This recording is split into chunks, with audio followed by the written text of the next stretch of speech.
Some people inherit a house, others inherit a squatter with delusions of ownership. This one comes from r/entitled people, where family first meant your deed is my invitation. This is my dad's story. Not mine, but it's too good not to share. My dad grew up in country A, then moved to country B in his 20s. The family home back in country A was always meant to go to him. It was written into my grandfather's will. But near the end of my grandfather's life, my uncle and his mistress moved in to help take care of him. Translation: Grandpa needed care, and my uncle needed free housing after his wife kicked him out for cheating. My dad didn't like it, but he figured it was better to let them stay than put my grandpa in a care home. Then my grandfather passed away, and my uncle just never left. A year went by. Dad finally asked him to either buy the house or move out. My uncle nodded, said yes, and then did absolutely nothing. Months later, same conversation, same false promises. So my dad decided to go the legal route, which of course crawled slower than paint drying on wet grass. While waiting, he cut the water and electricity, since, reminder, he was still paying for both. But my uncle and mistress, they stayed. No power, no water, just stubborn entitlement running on pure delusion. At some point, refusing to leave becomes a lifestyle choice. After a year of the circus, Dad had had enough. He waited until no one was home, hired a crew, and had the entire house demolished. No house? No problem. And just to add insult to irony, my uncle was the golden child.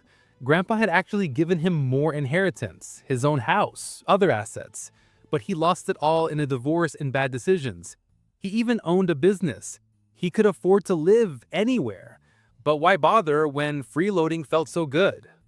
So now there's no family home left to fight over. Just a patch of dirt and a story my dad probably tells with the calm satisfaction of a man who has finally deleted his browser history. Entitlement always assumes permanence, right up until the bulldozer arrives. This isn't about property, it's about permission without consent. The brother didn't ask to stay. He assumed his presence was a right, not a privilege. That's the core of this flavor of entitlement, replacing ownership with emotional occupancy. His caregiving was never about grandpa, it was about securing a foothold. Once inside, he treated the house like a timeshare he never booked but fully intended to use. And Dad's patience? It wasn't weakness, it was decency being tested. Because polite people warn. Entitled people wait for the third warning, then ask for a discount on consequences. Viewers had strong feelings. One commentator crowned the dad king of petty revenge, applauding him for taking "if you won't leave, no one will" to structural extremes. Another said he didn't just get revenge, he went full Thanos, erasing half the family drama with a single demolition.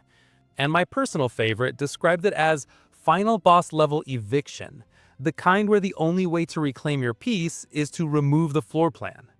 Sometimes closure isn't emotional. It's just very, very loud. Ultimately, Dad didn't just evict his brother, he deleted the argument itself. It's the purest kind of justice. No yelling, no escalation, just architecture turned philosophy. So here's the real question.